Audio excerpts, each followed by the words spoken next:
僕一つ気になったんですけど、はい何でそんな安いんですか？結構びっくりしたんですけど、唯一ミシン縫製工やったんですよ。残念な業界ということで、平均値がだからもう法令を遵守できてないというか。こんにちは、ちじこです。はいです。ほどです。僕たち普段は革のバッグや財布を作っているんですが、今回はですね原価計算してみようぜということでやっていきたいと思います。で今回用意させていただいたのが、こちらのバッグなんですが、こちらはユニクロのレザータッチトートバッグということで、合皮で作られたバッグなんですけども、とてもしっかり作られているので、革職人の興味本位といいますかね、これ2本で革で作ったらいくらなんのかなっていうのが気になってみたんで、今からその計算をしていこうと思います。まずはこの海外のユニクロのレザータッチで作られた場合どれぐらいだったのかっていう製造原価、関税とか輸送費は含まない部分で計算していきたいと思います。海外で計算すると言っても、これがいくらの数ロットで注文されているとかわからないで、今回あくまで製造原価だけで、見ていきたいなと思います。じゃあ、この作りからどんなものかっていうのを今から見ていきたいと思います。じゃあそれでは原価を切りましょうか。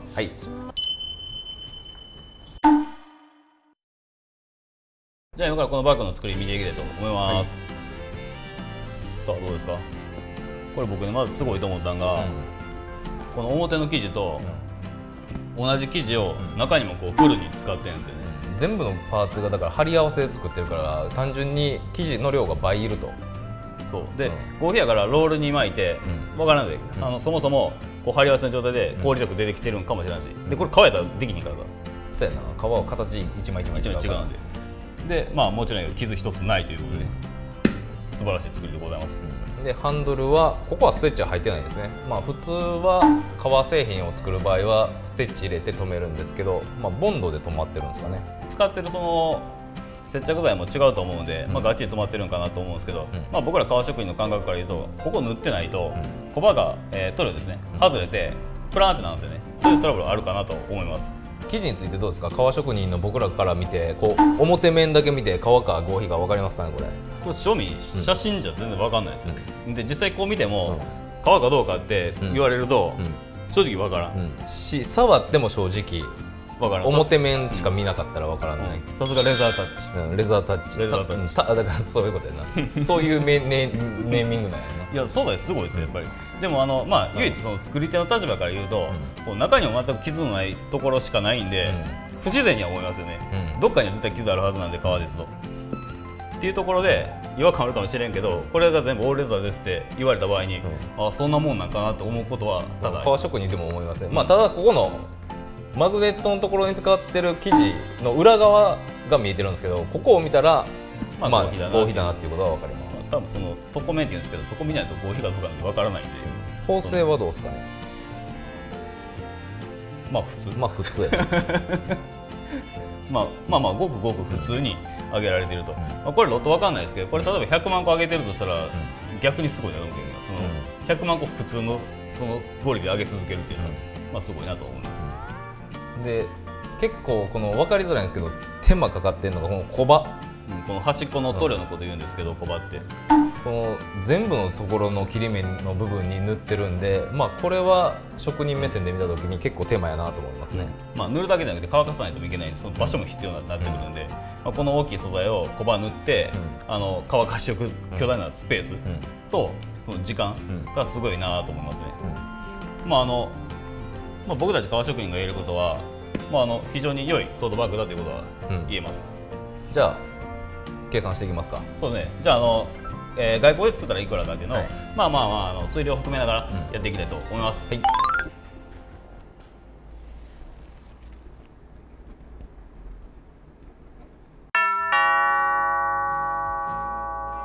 あそのわけでサクッと、原価計算したものを発表させていただきます。まず生地代なんですけれども、これは日本で調べたところだいたい一般的には 1m 2000円ぐらいのものが主流だったんで2000円で計算しました。で生地幅を137センチ幅のやつが一般的なんで、それを元に計算するとこのバッグ1本作るのに 82.8 センチの生地が必要となります。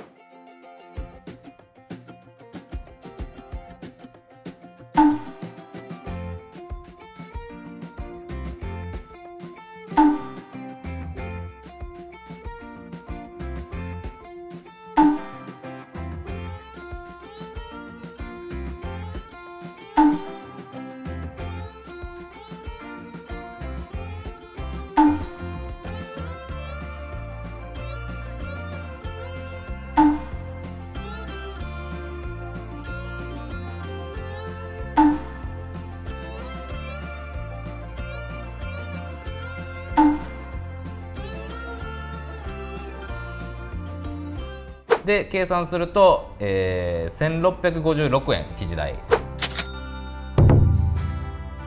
で、ここにマグネットネオジウムマグネが使われてるんで2個、1個96円 ×2 で192円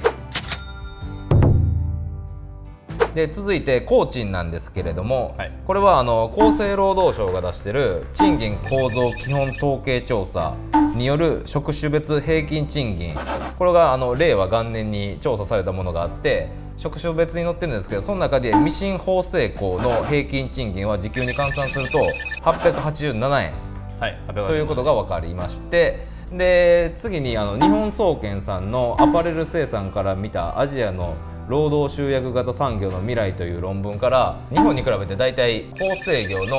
工賃は5分の1なんで、887割る5分の1で計算していきます。すると工賃いくらになりますか？となると裁断費がだいたい13パーツあるんですけど、全部で10円。だいたい1時間ぐらいで作れるんで、大量生産すると。で、中国は5分の1なんで887割る5で177円で、それを足すと合計の原価が1843円でした。じゃあ続いてこれを日本で革で作った場合どうなるかっていうのを計算させていただきました。はい、で結果発表お願いします。今回栃木レザーで作った場合で計算させてもらうと、だいたい 156.2 デシこのカバンで作るのに必要でした。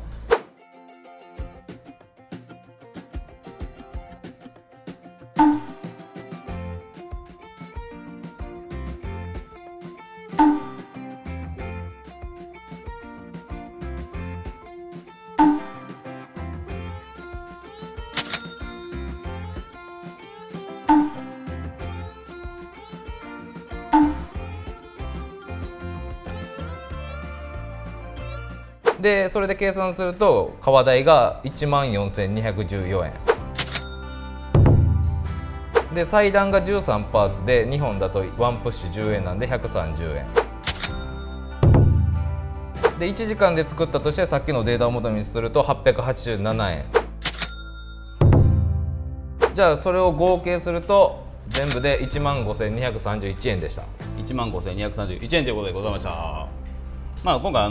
シンプルにこの最低賃金で計算してるんで、現実はちょっと外れるんですけど、同じ条件で計算ということでやらせていただいております。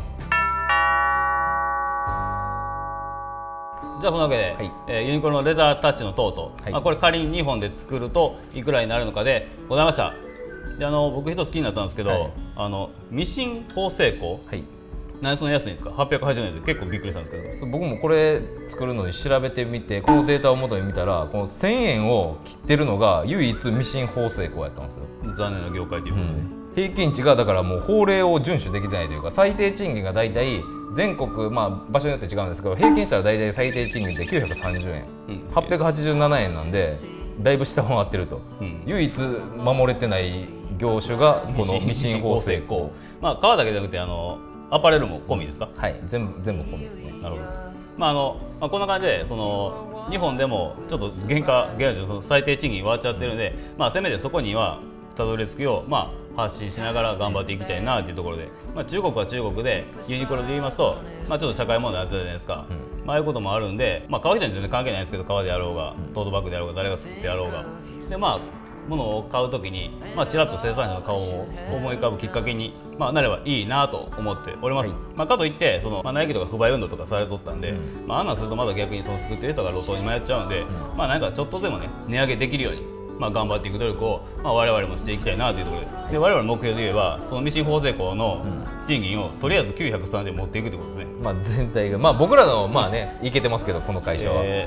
43円アップですか、43っていうのを目指しながら、職人の地位向上、賃金アップ目指して、少しでも発信して、そんな業界もうちょっと値上げしてもいいんじゃないっていうのを皆さんうっすら思っていただけますと、僕らがこうして活動する、いい励みになるかなと思っております。次はまた用意させていただいてるんですよ。今回はユニクロのレザータッチやったでしょ。で次はこれですよ。見たことありますね、こういうカバン。これはエルメスのガーデンパーティーっていうバッグなんですが、まあ、フランスで本場のエルメスで作ったら、これ原価いくらになるのかなっていうのを、はい次回、どうかお楽しみにしていただけると嬉しいです。はい、